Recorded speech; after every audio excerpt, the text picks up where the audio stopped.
Coucou, alors aujourd'hui je te partage ma découverte du Zentangle avec Stéphanie Bordeaux des ateliers Créative Zen ou l'Académie Créatif Zen.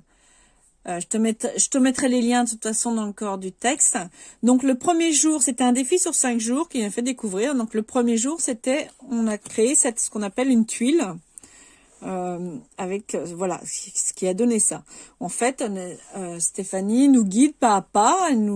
Voilà, on a juste à suivre. C'est très convivial.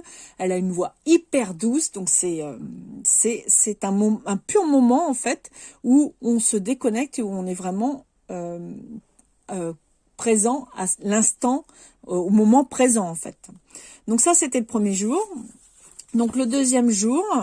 Voilà, donc c'est juste un petit bout de papier, tu vois, qui fait 9 cm sur 9, et puis on est guidé, voilà, on fait des ombres, etc.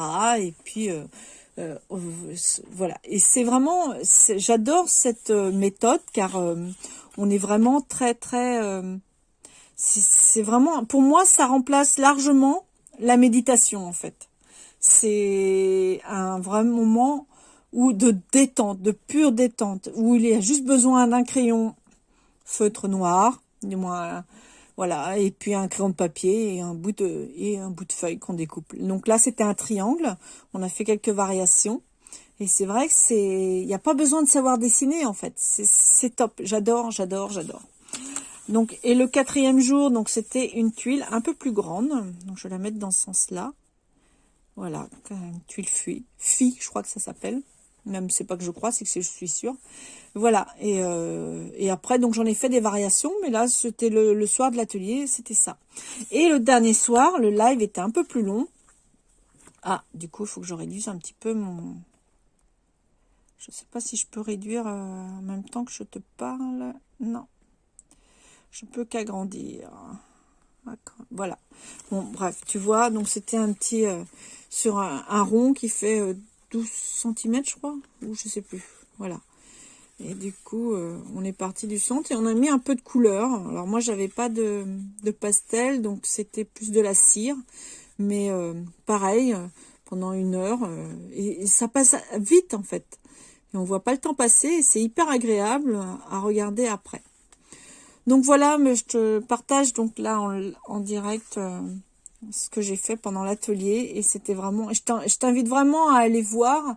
Je sais pas si on peut retrouver des vidéos de Stéphanie, mais n'hésite pas à aller voir ce qu'elle fait. C'est vraiment agréable. Il y a des challenges gratuits comme celui que je t'ai partagé hier, la Bloodies. Donc normalement aujourd'hui aussi ou dans les jours qui viennent, tu auras la suite de ce défi puisque c'est une tuile par jour. Donc voilà, et j'ai l'intention de te partager de plus en plus mes moments de détente créative qui apportent beaucoup aussi à la confiance en soi, pour sortir de sa zone de confort aussi, etc., etc. Donc ces posts, je pense que je les ferai paraître, pas à 7 heures le matin comme je fais pour mon autre activité. Là, pour la détente, ce sera plutôt vers 10 heures, je pense. Voilà, dis-moi ce que tu pratiques, toi, pour te détendre comme activité manuelle ou comme activité, en fait. Je te souhaite une excellente journée dans la joie et la bonne humeur. À bientôt!